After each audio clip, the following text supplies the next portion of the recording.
ನಮಸ್ಕಾರ ಸ್ನೇಹಿತರೆ, ಹೇಗಿದ್ರೆ ಎಲ್ಲರೂ ಚೆನ್ನಾಗಿದ್ದಾರೆ ಅನ್ಕೊಳ್ಳಿ ಸ್ನೇಹಿತರೆ. ಎಲ್ರಿಗೂ ಮೀಡಿಯಾ ಅಪ್ಡೇಟ್ ಚಾನಲಿನ ಮತ್ತೊಂದು ವಿಡಿಯೋಗೆ ತಮಗೆಲ್ರಿಗೂ ಸ್ವಾಗತ ಸುಸ್ವಾಗತ. ಸ್ನೇಹಿತರೆ, ಈ 2026ರ ಈ ಒಂದು ವರ್ಷದಲ್ಲಿ ಆಗಸ್ಟ್ 28ರ ನಂತರ ಕಟಕ ರಾಶಿಯವರ ಭವಿಷ್ಯ ಹೇಗಿರಲಿದೆ, ಈ ಆಗಸ್ಟ್ ತಿಂಗಳು ಕಳೆದ ನಂತರ ಹಾಗೆ ಈ ಸೆಪ್ಟೆಂಬರ್ ಮೊದಲ ವಾರದಲ್ಲೂ ಕೂಡ ಏನೆಲ್ಲ ಬದಲಾವಣೆಗಳನ್ನ ಈ ರಾಶಿಯವರು ಕಂಡಿದ್ದೀರಿ, ಯಾವುದರಲ್ಲಿ ಶುಭವಾಗಲಿದೆ, ಯಾವುದರಲ್ಲಿ ಬಹಳ ಎಚ್ಚರಿಕೆಯನ್ನು ವಹಿಸಬೇಕು, ಅದರಲ್ಲೂ ನಿಮ್ಮ ಜೀವನದ ವಿವಿಧ ಅಂಶಗಳಾದಂತಹ ವೃತ್ತಿಯಾಗಿರ್ಬೋದು, ವೈವಾಹಿಕ ಜೀವನ, ಆರ್ಥಿಕ ಸ್ಥಿತಿ, ಕೌಟುಂಬಿಕ ಜೀವನ, ನಿಮ್ಮ ವ್ಯವಹಾರ ಮತ್ತು ಶಿಕ್ಷಣಕ್ಕೆ ಸಂಬಂಧಪಟ್ಟಂತೆಯೇ ಏನೆಲ್ಲ ಬದಲಾವಣೆಗಳನ್ನ ಈ ರಾಶಿಯವರು ಕಂಡಿದ್ದೀರಿ, ಇರುವಂತಹ ಸಮಸ್ಯೆಗಳಿಗೆ ಮಾಡಬೇಕಾಗಿರುವಂತಹ ಸರಳ ಪರಿಹಾರಗಳೇನು ಎಂಬುದರ ಸಂಪೂರ್ಣ ಮಾಹಿತಿಯನ್ನ ಇದೇ ವಿಡಿಯೋದಲ್ಲಿ ತಿಳಿಸ್ಕೊಡ್ತೀನಿ ಸ್ನೇಹಿತರೆ. ಅದರಿಂದ ವಿಡಿಯೋನ ಸ್ಕಿಪ್ ಮಾಡದೆ ಇಲ್ಲಿಂದ ಕೊನೆ ತನಕ ನೋಡ್ತಾ ಬನ್ನಿ. ಸ್ಕಿಪ್ ಮಾಡಿ ವಿಡಿಯೋ ನೋಡೋದ್ರಿಂದ ನಿಮಗೆ ಫುಲ್ ಆಗಿ ಇನ್ಫಾರ್ಮೇಶನ್ ಅರ್ಥ ಆಗೋದಿಲ್ಲ. ಸೊ ಪ್ರತಿಯೊಂದು ವಿಡಿಯೋದಲ್ಲೂ ಹೇಳೋದಿಷ್ಟೇ, ವಿಡಿಯೋನ ಸ್ಕಿಪ್ ಮಾಡದೆ ಕೊನೆ ತನಕ ನೋಡಿ. ಹಾಗೆ ನಮ್ಮ ಈ ವಿಡಿಯೋ ಇಷ್ಟ ಆಗಿತ್ತು ಅಂದರೆ ವಿಡಿಯೋಕ್ಕೆ ಒಂದು ಲೈಕ್ ಮಾಡಿ ಸ್ನೇಹಿತರೆ. ಯಾರೇನು ನಮ್ಮ ಚಾನಲ್ನ ಸಬ್ಸ್ಕ್ರೈಬ್ ಮಾಡ್ಕೊಂಡಿಲ್ಲ ಅವರು ಈಗಲೇ ಸಬ್ಸ್ಕ್ರೈಬ್ ಮಾಡ್ಕೊಳ್ಳಿ.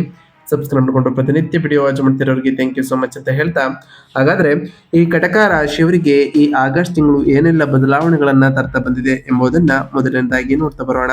ಹೌದು ಸ್ನೇಹಿತರೆ, ಈ ಕಟಕ ರಾಶಿಯವರಿಗೆ ಆಗಸ್ಟ್ ತಿಂಗಳು ಭಾವನಾತ್ಮಕ ಭದ್ರತೆ ಮತ್ತು ಕೌಟುಂಬಿಕ ಶಾಂತಿಗಾಗಿರುವ ನಿಮ್ಮ ಮೂಲಭೂತ ಅವಶ್ಯಕತೆಗಾಗಿ ಈ ಆಗಸ್ಟ್ ತಿಂಗಳು ತೀವ್ರವಾದಂತಹ ಪರೀಕ್ಷೆಯನ್ನ ಈ ರಾಶಿಯವರು ಎದುರಿಸಬೇಕಾಗ್ತದೆ. ಏಕೆಂದ್ರೆ ಪ್ರಬಲ ಗ್ರಹಗಳ ಚಲನೆಯು ಅತ್ಯಂತ ಸವಾಲಿನ ತಿಂಗಳಾಗಿ ಈ ತಿಂಗಳನ್ನ ಸೃಷ್ಟಿ ಮಾಡಲಿದೆ.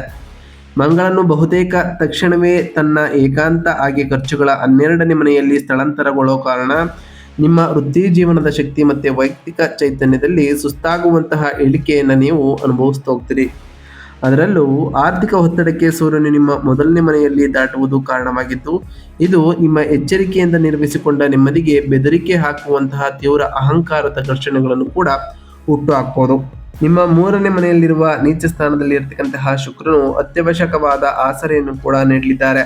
ಸಹೋದರರಿಂದ ಸೌಮ್ಯ ಬೆಂಬಲವನ್ನು ಮತ್ತು ಸಣ್ಣ ಚೈತನ್ಯದಾಯಕ ಪ್ರಯಾಣಗಳನ್ನು ಕೂಡ ಒದಗಿಸಲಿದ್ದಾರೆ. ಈ ಅತ್ಯಂತ ಪ್ರಕ್ಷುಬ್ಧ ಜ್ಯೋತಿಷ್ಯ ವಾತಾವರಣದಲ್ಲಿ ನಿಮ್ಮನ್ನು ನೀವು ಗಟ್ಟಿಗೊಳಿಸಿಕೊಳ್ಳಲು, ನಿಮ್ಮ ಸಂಪನ್ಮೂಲಗಳನ್ನು ಸುರಕ್ಷಿತಗೊಳ್ಳಲು ಹಾಗೆ ಮನೆಯಲ್ಲಿ ಶಾಂತಿಯುತ ಆಶ್ರಯವನ್ನು ಕಂಡುಕೊಳ್ಳಲು ಸಂಪೂರ್ಣವಾಗಿ ಗಮನಿಸ್ತಾ ಬಂದ್ರೆ ಈ ಆಗಸ್ಟ್ ತಿಂಗಳು ಕಳೆದ ನಂತರ ಅಂದ್ರೆ ಸೆಪ್ಟೆಂಬರ್ ಮೊದಲ ವಾರದಲ್ಲೂ ಕೂಡ ಸಾಕಷ್ಟು ಬದಲಾವಣೆಗಳನ್ನ ಈ ಕಟಕ ರಾಶಿಯವರು ಕಾಣಲಿದ್ದೀರಿ ಅಂತಾನೆ ಹೇಳ್ಬೋದು. ಇನ್ನು ಈ ಆಗಸ್ಟ್ ತಿಂಗಳಿನಲ್ಲಿ ಉಂಟಾದಂತಹ ಪ್ರಮುಖ ಗ್ರಹ ಸಂಚಾರಗಳ ವಿಚಾರಕ್ಕೆ ಬರೋದಾದ್ರೆ, ಆರಂಭದಲ್ಲಿ ತೀವ್ರ ಅಹಂಕಾರದ ಸಂಘರ್ಷಗಳು ಮತ್ತು ದೈಹಿಕ ಆಯಾಸವನ್ನ ಇದು ಉಂಟು ಮಾಡಲಿದೆ. ನಂತರ ನೀವು ಕೂಡಿಟ್ಟ ಸಂಪತ್ತು ಮತ್ತು ಕೌಟುಂಬಿಕ ಸಾಮರಸ್ಯವನ್ನ ಆಳವಾಗಿ ರಕ್ಷಿಸುವುದರತ್ತ ಗಮನ ಹರಿಸ್ತಾ ಬರ್ತೀರಿ. ಇನ್ನು ಬುಧ ಗ್ರಹದ ವಿಚಾರಕ್ಕೆ ಬರೋದಾದ್ರೆ, ಆರಂಭದಲ್ಲಿ ಹಠಾತ್ ಖರ್ಚುಗಳನ್ನ ಇದು ಪ್ರಚೋದಿಸಲಿದೆ. ಶೀಘ್ರದಲ್ಲೇ ನಿಮ್ಮ ವೈಯಕ್ತಿಕ ಬುದ್ಧಿವಂತಿಕೆಯನ್ನ ಇದು ಕೆರಳಿಸಲಿದ್ದು, ಮತ್ತೆ ಅಂತಿಮವಾಗಿ ಸಂಕೀರ್ಣವಾದ ಹಣಕಾಸಿನ ಮಾತುಕತೆಗಳನ್ನು ಕೂಡ ಇದು ಹುಟ್ಟು ಹಾಕಲಿದೆ. ಇನ್ನು ಶುಕ್ರ ಗ್ರಹದ ವಿಚಾರಕ್ಕೆ ಬರೋದಾದ್ರೆ, 3ನೇ ಮನೆಯಲ್ಲಿ ನೀಚ ಸ್ಥಾನದಲ್ಲಿ ಇಡೀ ತಿಂಗಳು ಶುಕ್ರನು ಇರುವ ಕಾರಣ ಸಣ್ಣ ಪ್ರಯಾಣಗಳು ಮತ್ತು ಸಹೋದರರ ಮೂಲಕ ಅತ್ಯವಶ್ಯಕವಾದ ಸಾಂತ್ವನವನ್ನು ಕೂಡ ಒದಗಿಸಲಿದೆ. ಆದರೂ ಸಣ್ಣ ಪುಟ್ಟ ವಿವಾದಗಳು ನಿಮ್ಮ ಆಂತರಿಕ ಭಾವನಾತ್ಮಕ ಶಾಂತಿಗೆ ಸ್ವಲ್ಪ ಭಂಗವನ್ನು ಕೂಡ ತರಬಹುದು.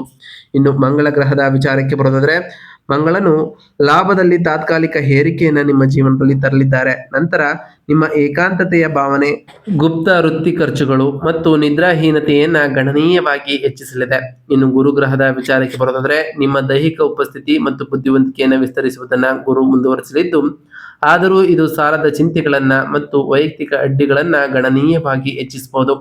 ಇನ್ನು ಶನಿ ಗ್ರಹದ ವಿಚಾರಕ್ಕೆ ಬರೋದಾದ್ರೆ, 9ನೇ ಮನೆಯಲ್ಲಿ ವಕ್ರಿ ಸ್ಥಾನದಲ್ಲಿ ಇಡೀ ತಿಂಗಳು ಇರತಕ್ಕಂತಹ ಶನಿಯು ನಿಮ್ಮ ಅದೃಷ್ಟ ಮತ್ತು ಉನ್ನತ ಶಿಕ್ಷಣದಲ್ಲಿ ಮುಂದುವರೆದಿರುವ ವಿಳಂಬಗಳನ್ನ ಕಾಯ್ದುಕೊಳ್ಳಲಿದ್ದಾರೆ. ತಂದೆಯಂತಹ ವ್ಯಕ್ತಿಗಳೊಂದಿಗೆ ಕಟ್ಟುನಿಟ್ಟಾದ ಶಿಸ್ತು ಮತ್ತು ಅಪಾರ ತಾಳ್ಮೆಯನ್ನು ಕೂಡ ಈ ರಾಶಿಯವರಿಗೆ ಬೇಕಾಗಿರಲಿದೆ. ಇನ್ನು ರಾಹು ಗ್ರಹದ ವಿಚಾರಕ್ಕೆ ಬರೋದಾದ್ರೆ, 8ನೇ ಮನೆಯಲ್ಲಿ ವಕ್ರಿ ಸ್ಥಾನದಲ್ಲಿ ಇಡೀ ತಿಂಗಳು ರಾಹು ಇರಲಿದ್ದು, ಹಠಾತ್ ಘಟನೆಗಳು, ಪಿತ್ರಾರ್ಜಿತ ಸಂಪತ್ತು ಮತ್ತು ಸಾಂಪ್ರದಾಯಿಕವಲ್ಲದ ಸಮಸ್ಯೆ ಪರಿಹಾರ ವಿಧಾನಗಳನ್ನು ಬೇಡುವ ಗುಪ್ತ ಅಡೆತಡೆಗಳ ಬಗ್ಗೆ ಆಳವಾದ ಆಂತರಿಕ ಆತಂಕವನ್ನು ಕೂಡ ಉಂಟು ಮಾಡಬಹುದು ಅಂತಾನೆ ಹೇಳ್ಬೋದು. ಇನ್ನು ಕೇತು ಗ್ರಹದ ವಿಚಾರಕ್ಕೆ ಬರೋದಾದ್ರೆ, 2ನೇ ಮನೆಯಲ್ಲಿ ವಕ್ರಿ ಸ್ಥಾನದಲ್ಲಿ ಇಡೀ ತಿಂಗಳು ಇರತಕ್ಕಂತಹ ಕೇತು ನಿಮ್ಮ ಕೌಟುಂಬಿಕ ಸಂಬಂಧಗಳು ಮತ್ತು ಕೂಡಿಟ್ಟ ಹಣಕಾಸಿನ ಸಂಪತ್ತಿನ ಬಗ್ಗೆ ಗುಪ್ತ ಅಭದ್ರತೆಗಳನ್ನು ಮತ್ತು ಆಧ್ಯಾತ್ಮಿಕ ನಿರ್ಲಿಪ್ತತೆಯ ಗಾಢವಾದ ಭಾವನೆಯನ್ನು ಕೂಡ ಮುಂದುವರಿಸಲಿದ್ದಾರೆ ಅಂತಲೇ ಹೇಳ್ಬೋದು. ಇದರಿಂದ ಸಾಕಷ್ಟು ಬದಲಾವಣೆಗಳನ್ನು ಈ ರಾಶಿಯವರು ಕಾಣ್ತಾ ಬರ್ತೀರಿ.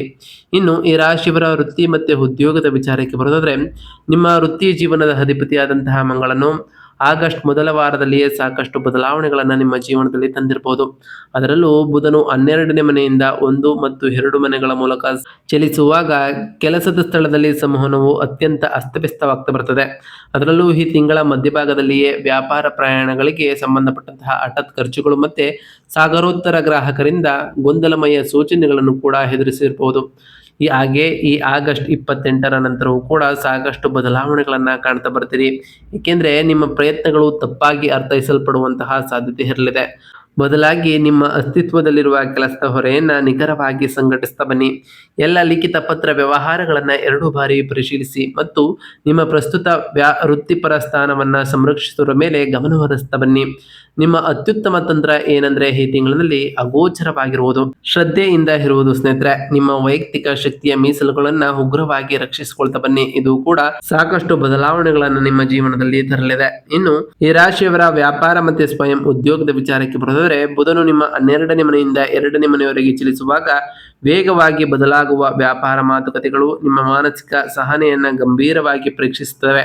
ವಿಶೇಷವಾಗಿ ಆಗಸ್ಟ್ ಮಧ್ಯದ ಸುಮಾರಿಗೆ ಒಪ್ಪಂದಗಳು ವಿಳಂಬವಾಗುವುದನ್ನು, ತಪ್ಪಾಗಿ ಅರ್ಥೈಸಿಕೊಳ್ಳುವುದನ್ನು, ಹಾಗೆ ಗುಪ್ತ ಷರತ್ತುಗಳಿಂದ ಭಾರವಾಗುವುದನ್ನು ನಿರೀಕ್ಷಿಸುತ್ತೀರಿ. ನಿಮ್ಮ ನಿವ್ವಳ ಲಾಭವನ್ನು ರಕ್ಷಿಸಲು ನೀವು ಪರ್ಸನಲ್ಮೆಂಟ್ ಪ್ರತಿ ಹಣಕಾಸಿನ ಒಪ್ಪಂದವನ್ನು ಪರಿಶೀಲಿಸಲೇಬೇಕು ಅಂತಲೇ ಹೇಳ್ಬೋದು. ಈ ಸವಾಲಿನ ವಾತಾವರಣವನ್ನು ನೀವು ನ್ಯಾವಿಗೇಟ್ ಮಾಡಲು ಒಪ್ಪಂದಗಳು ನಿಂತು ಹೋದಾಗ ಭಂಗಭರಿತ ಭಾವನಾತ್ಮಕ ನಿರ್ಧಾರವನ್ನು ಮಾಡುವುದನ್ನು ತಪ್ಪಿಸಿ ನಿಮ್ಮ ಅತ್ಯಂತ ವಿಶ್ವಾಸಾರ್ಹ ದೀರ್ಘಕಾಲೀನ ಗ್ರಾಹಕರಿಗೆ ಸೇವೆ ಸಲ್ಲಿಸುವುದರ ಮೇಲೆ ಮತ್ತು ಅನಗತ್ಯ ಓವರ್ಹೆಡ್ ವೆಚ್ಚಗಳನ್ನು ಕಡಿತಗೊಳಿಸುವುದರ ಮೇಲೆ ಸಂಪೂರ್ಣವಾಗಿ ಗಮನ ಹರಿಸ್ತಾ ಬನ್ನಿ. ನಿಮ್ಮ ಅಡಿಪಾಯವನ್ನು ಬಲವಾಗಿ ಭದ್ರಪಡಿಸುವುದರಿಂದ ಉತ್ತಮವಾದಂತಹ ಬದಲಾವಣೆಗಳನ್ನು ಕೂಡ ಈ ರಾಶಿಯವರು ಕಾಣಬಹುದಾಗಿದೆ ಅಂತಲೇ ಹೇಳ್ಬೋದು. ಇನ್ನು ಈ ರಾಶಿಯವರ ಆರ್ಥಿಕ ಸ್ಥಿತಿ ಮತ್ತು ಧನಲಾಭದ ವಿಚಾರಕ್ಕೆ ಬರೋದಾದ್ರೆ, ನಿಮ್ಮ ಅದೃಷ್ಟದ 9ನೇ ಮನೆಯಲ್ಲಿ ವಕ್ರಿ ಸ್ಥಾನದಲ್ಲಿ ಇರತಕ್ಕಂತಹ ಶನಿಯು ನಿರಂತರ ಉಪಸ್ಥಿತಿಯಿಂದಾಗಿ ದೀರ್ಘಕಾಲೀನ ಹೂಡಿಕೆಗಳು ಸ್ತಬ್ಧವಾಗಿ ಇರಲಿದೆ. ಈ ಮುಂದುವರಿದ ಸಂಚಾರವು ಹಠಾತ್ ಲಾಭಗಳನ್ನು ಮೊಂಡಾಗಿ ನಿರ್ಬಂಧಿಸಬಹುದು. ಹಾಗೆ ನಿಮ್ಮ ಪಿತ್ರಾರ್ಜಿತ ಸಂಪತ್ತಿನ ಬಗ್ಗೆ ಅಪಾರ ಶಿಸ್ತನ್ನು ಕೂಡ ಬಯಸುತ್ತದೆ. ಪ್ರಸ್ತುತ ಗ್ರಹಗಳ ವಾತಾವರಣವು ಲಾಭಕ್ಕಿಂತ ವಿನಾಶಕಾರಿ ನಷ್ಟಗಳನ್ನು ಹೆಚ್ಚು ಮಾಡುವುದರಿಂದ ಅಪಾಯಕಾರಿ ಊಹಾಪೋಹಗಳ ಮೂಲಕ ಹಣಕಾಸಿನ ಬೆಳವಣಿಗೆಯನ್ನು ಬಲವಂತವಾಗಿ ಸಾಧಿಸಲು ಪ್ರಯತ್ನವನ್ನು ಮಾಡಲಿಕ್ಕೆ ಹೋಗಬೇಡಿ. ಬದಲಾಗಿ ಸಂಪ್ರದಾಯವಾದಿ ಹಣಕಾಸು ಸಲಹೆಗಾರರೊಂದಿಗೆ ಸಮಾಲೋಚಿಸುತ್ತಾ ಬನ್ನಿ. ಅಸ್ತಿತ್ವದಲ್ಲಿರುವ ಸಾಲಗಳನ್ನು ತೀರಿಸಲು ಆದ್ಯತೆಯನ್ನು ನೀಡಿ. ನಿಮ್ಮ ಸಹಜ ಎಚ್ಚರಿಕೆಯನ್ನು ಅವಲಂಬಿಸ್ತಾ ಬನ್ನಿ. ಹಾಗೆ ಕಟ್ಟುನಿಟ್ಟಾದ ರಕ್ಷಣಾತ್ಮಕ ಹಣಕಾಸಿನ ನಿಲುವನ್ನು ಕಾಯ್ದುಕೊಳ್ಳುವುದು ಕೂಡ ಈ ರಾಶಿಯವರಿಗೆ ಬಹಳ ಮುಖ್ಯವಾಗಿರಲಿದೆ. ಈ ತೀವ್ರ ಸವಾಲಿನ ಆರ್ಥಿಕ ಅವಧಿಯನ್ನು ಬದುಕುಳಿಯಲು ಹಾಗೆ ನಿಮ್ಮ ಏಕೈಕ ವಿಶ್ವಾಸಾರ್ಹ ವಿಧಾನವಾಗ್ತದೆ ಅಂತಲೇ ಹೇಳ್ಬೋದು. ಇನ್ನು ಈ ರಾಶಿಯವರ ಆರೋಗ್ಯದ ವಿಚಾರಕ್ಕೆ ಬರೋದಾದ್ರೆ, ನಿಮ್ಮ 8ನೇ ಮನೆಯ ಮೂಲಕ ರಾಹು ತನ್ನ ವಕ್ರಿ ಪ್ರಯಾಣವನ್ನು ಮುಂದುವರಿಸುವ ಕಾರಣ ದೀರ್ಘಕಾಲದ ಆತಂಕ ಮತ್ತೆ ಮನಸ್ಸಿನಲ್ಲಿ ಸಂಕಟ ನಿಮಗೆ ಬಹಳಷ್ಟು ವರ್ಧಿಸಬಹುದು. ಈ ನಡೆದಿರ್ತಕ್ಕಂತಹ ಸಂಚಾರವು ಹಠಾತ್ ದೈಹಿಕ ಘಟನೆಗಳು ಅಥವಾ ಗುಪ್ತ ಕಾಯಿಲೆಗಳ ಬಗ್ಗೆ ಆಳವಾದಂತಹ ಗೀಳುಗಳನ್ನು ಕೂಡ ಸೃಷ್ಟಿಸಬಹುದು. ನಿಮ್ಮ ಯೋಗಕ್ಷೇಮದ ಬಗ್ಗೆ ಕೆಟ್ಟದನ್ನು ಯೋಚಿಸುವಂತೆ ಮಾಡಲಿದೆ. ಈ ಮಾನಸಿಕ ನೆರಳುಗಳು ನಿಮ್ಮ ಭಾವನಾತ್ಮಕ ನೆಮ್ಮದಿಯನ್ನು ನುಂಗಲು ಬಿಡಬೇಡಿ. ವಾಸ್ತವದಲ್ಲಿ ನಿಮ್ಮನ್ನು ನೆಲೆಗೊಳಿಸಲು ನಿಯಮಿತ ವೈದ್ಯಕೀಯ ತಪಾಸಣೆಗಳನ್ನು ನಿಗದಿಪಡಿಸುವ ಮೂಲಕ ಈ ಆಳವಾದ ಆತಂಕಗಳನ್ನು ಎದುರಿಸಬಹುದಾಗಿದೆ. ಧ್ಯಾನ ಅಥವಾ ಈಜುವಿಕೆಯಂತಹ ಸೌಮ್ಯವಾದ ಚೈತನ್ಯದಾಯಕವಾದಂತಹ ಅಭ್ಯಾಸಗಳನ್ನು ನಿಮ್ಮ ದೈನಂದಿನ ದಿನಚರಿಯಲ್ಲಿ ಸೇರಿಸಿಕೊಳ್ತಾ ಬನ್ನಿ. ಹಾಗೆ ಹಠಾತ್ ಮತ್ತು ಅನಿರೀಕ್ಷಿತ ವೈದ್ಯಕೀಯ ವಿಪತ್ತುಗಳ ಬಗ್ಗೆ ಚಿಂತಿಸುವುದಕ್ಕಿಂತ ನಿಮ್ಮ ದೇಹವನ್ನು ಪೋಷಿಸುವುದರ ಮೇಲೆ ದೃಢವಾಗಿ ಗಮನಹರಿಸಿ. ಹಾಗೆ ನಿಮ್ಮ ದೈನಂದಿನ ಜೀವನದಲ್ಲಿ ವ್ಯಾಯಾಮ ಮತ್ತು ಧ್ಯಾನವನ್ನು ಕಡ್ಡಾಯಗೊಳಿಸ್ತಾ ಬನ್ನಿ ಅಂತಲೇ ಹೇಳ್ಬೋದು. ಇನ್ನು ಈ ರಾಶಿಯವರ ಕುಟುಂಬ ಮತ್ತು ವೈಯಕ್ತಿಕ ಸಂಬಂಧಗಳ ವಿಚಾರಕ್ಕೆ ಬರೋದಾದ್ರೆ, ಸೂರ್ಯನು ನಿಮ್ಮ 1ನೇ ಮನೆಯಲ್ಲಿ ಆಕ್ರಮಣಗೊಂಡಿರೋ ಕಾರಣ ತೀವ್ರವಾದಂತಹ ಅಹಂಕಾರದ ಘರ್ಷಣೆಗಳನ್ನು ಕೂಡ ಈ ತಿಂಗಳಿನಲ್ಲಿ ಕಂಡಿರ್ತೀರಿ ಕೌಟುಂಬಿಕ ವಿಚಾರದಲ್ಲಿ. ಹಾಗೆ ಕೇತುವು 2ನೇ ಮನೆಯಲ್ಲಿ ತನ್ನ ವಕ್ರಿ ಸಂಚಾರವನ್ನು ಮುಂದುವರಿಸುವ ಕಾರಣ ನಿಮ್ಮ ಮನೆಗೆ ಸೇರಿದವರ ಭಾವನೆಯು ಆಳವಾದ ಆಂತರಿಕ ಬಿಕ್ಕಟ್ಟನ್ನು ಎದುರಿಸಲಿದೆ. ಹಾಗೆ ಈಗ ನಡೀತಿರ್ತಕ್ಕಂತಹ ಶಕ್ತಿಯು ಆಳವಾದ ಸ್ವಯಂ ಕೀಳಿರಿಮೆ, ಅಭಾಗಲಬ್ಧವಾದಂತಹ ಭಯ ನಿಮ್ಮ ತಕ್ಷಣದ ಕುಟುಂಬ ಸದಸ್ಯರಿಗೆ ಆಧ್ಯಾತ್ಮಿಕ ನಿರ್ಲಿಪ್ತತೆಯನ್ನು ಕೂಡ ಉಂಟು ಮಾಡಬಹುದು. ಇದರಿಂದ ಸಾಕಷ್ಟು ಬದಲಾವಣೆಗಳನ್ನು ಕೂಡ ಕಾಣ್ತಾ ಬರ್ತೀರಿ. ಹಾಗೆ ಈ ರಾಶಿಯವರು ಕೌಟುಂಬಿಕ ದಿನಚರಿಯಲ್ಲಿ ಸಕ್ರಿಯವಾಗಿ ಭಾಗವಹಿಸಲು ಮತ್ತೆ ಒಟ್ಟಿಗೆ ಊಟ ಮಾಡಲು ಆಯ್ಕೆ ಮಾಡಿಕೊಳ್ಳುವ ಮೂಲಕ ನೀವು ಹಂಬಲಿಸುವ ಭಾವನಾತ್ಮಕ ಉಷ್ಣತೆ ಮತ್ತು ಭದ್ರತೆಯನ್ನು ನೀವು ಮರು ನಿರ್ಮಾಣ ಮಾಡಬಹುದು ಅಂತಾನೆ ಹೇಳ್ಬೋದು. ಇನ್ನು ಶಿಕ್ಷಣ ಮತ್ತೆ ವಿದ್ಯಾರ್ಥಿಗಳ ವಿಚಾರಕ್ಕೆ ಬರೋದಾದ್ರೆ, ಶಿಕ್ಷಣದ ವಿಚಾರದಲ್ಲಿ ಸಾಕಷ್ಟು ಬದಲಾವಣೆಗಳನ್ನ ಕಂಡಿರ್ತೀರಿ.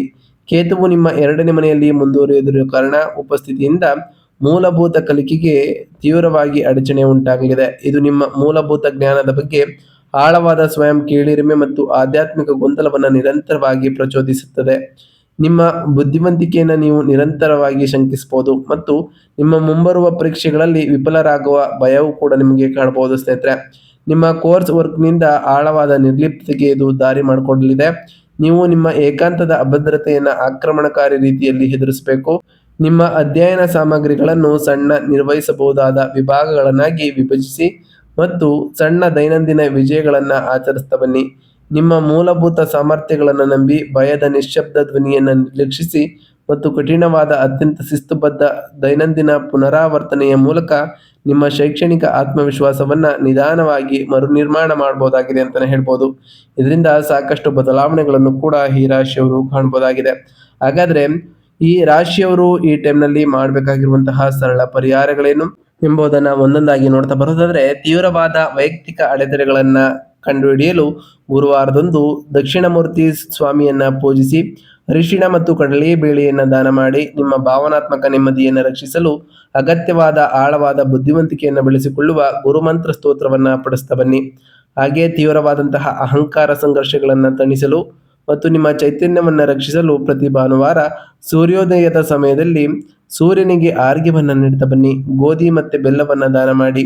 ಸಂಪತ್ತಿನ ಬಗ್ಗೆ ವಿನಾಶಕಾರಿ ಕುಟುಂಬ ವಿವಾದಗಳನ್ನು ತಡೆಯಲು ಆದಿತ್ಯ ಹೃದಯ ಸ್ತೋತ್ರವನ್ನು ಪಠಿಸ್ತಾ ಬನ್ನಿ. ನಿಮ್ಮ ಅದೃಷ್ಟದಲ್ಲಿ ನಡೆದಿರ್ತಕ್ಕಂತಹ ವಿಳಂಬಗಳನ್ನು ಸರಳಗೊಳಿಸಲು ಶನಿವಾರದಂದು ಶಿವನಿಗೆ ಎಳ್ಳೆಣ್ಣೆಯ ದೀಪವನ್ನು ಹಚ್ಚಿ ಬಡವರಿಗೆ ಆಹಾರವನ್ನು ನೀಡಿ. ಹಣಕಾಸು ಮತ್ತು ಶೈಕ್ಷಣಿಕ ಹಿನ್ನಡೆಗಳನ್ನು ತಾಳ್ಮೆಯಿಂದ ಸಹಿಸಿಕೊಳ್ಳಲು ದಶರಥ ಶನಿ ಸ್ತೋತ್ರವನ್ನ ಪಠಿಸ್ತಾ ಬನ್ನಿ. ಇದರಿಂದಲೂ ಕೂಡ ಸಾಕಷ್ಟು ಬದಲಾವಣೆಗಳನ್ನ ಕಾಣಬಹುದಾಗಿದೆ. ಹಾಗೆಯೇ ಪ್ರತಿ ಶುಕ್ರವಾರದಂದು ತಾಯಿ ಜಗನ್ಮಾತೆಯಾದಂತಹ ಲಕ್ಷ್ಮೀ ದೇವಿಗೆ ಪೂಜೆಯನ್ನು ಸಲ್ಲಿಸಿ ಲಕ್ಷ್ಮೀ ದೇವಿಗೆ ಪ್ರಿಯವಾಗಿರುವಂತಹ ಬಿಳಿ ಹೂಗಳನ್ನು ಇಟ್ಟು ಪೂಜೆಯನ್ನು ಸಲ್ಲಿಸ್ತಾ ಬನ್ನಿ. ಇದರಿಂದಲೂ ಕೂಡ ಸಾಕಷ್ಟು ಬದಲಾವಣೆಗಳನ್ನ ಕಾಣಲಿದ್ದೀರಿ. ಇದಾಗಿತ್ತು ಇವತ್ತಿನ ಒಂದು ವಿಡಿಯೋ ಸ್ನೇಹಿತರೆ. ವಿಡಿಯೋ ಇಷ್ಟ ಆಗಿತ್ತು ಅಂದರೆ ವಿಡಿಯೋಗೆ ಒಂದು ಲೈಕ್ ಮಾಡಿ. ಯಾರೇನು ನಮ್ಮ ಚಾನಲ್ನ ಸಬ್ಸ್ಕ್ರೈಬ್ ಮಾಡ್ಕೊಂಡಿಲ್ಲ ಅವರು ಈಗಲೇ ಸಬ್ಸ್ಕ್ರೈಬ್ ಮಾಡ್ಕೊಂಡು ಪ್ರತಿನಿತ್ಯ ವಿಡಿಯೋ ವಾಚ್ ಮಾಡ್ತಿರೋರಿಗೆ ಥ್ಯಾಂಕ್ ಯು ಸೊ ಮಚ್ ಅಂತ ಹೇಳ್ತಾ, ಹಾಗೆ ಕಮೆಂಟ್ನಲ್ಲಿ ಆ ಶನಿದೇವರು, ಮಂಗಳದೇವ, ಗುರುದೇವ, ಲಕ್ಷ್ಮೀನಾರಾಯಣ, ಸೂರ್ಯದೇವ ನಿಮಗೆ ಆಯುಷ್ಯ ಆರೋಗ್ಯ ಸಮೃದ್ಧಿಗಳನ್ನು ಕೊಟ್ಟು ಕಾಪಾಡಲಿ ಅಂತ ಆ ದೇವರಲ್ಲಿ ಕೇಳ್ಕೊಳ್ತಾ ಇವತ್ತಿನ ಒಂದು ವಿಡಿಯೋನ ಮುಗಿಸ್ತಿದ್ದೀನಿ ಸ್ನೇಹಿತರೆ. ಸಿಗ್ತೀನಿ ಮತ್ತೊಂದು ವಿಡಿಯೋದೊಂದಿಗೆ. Thank you for watching.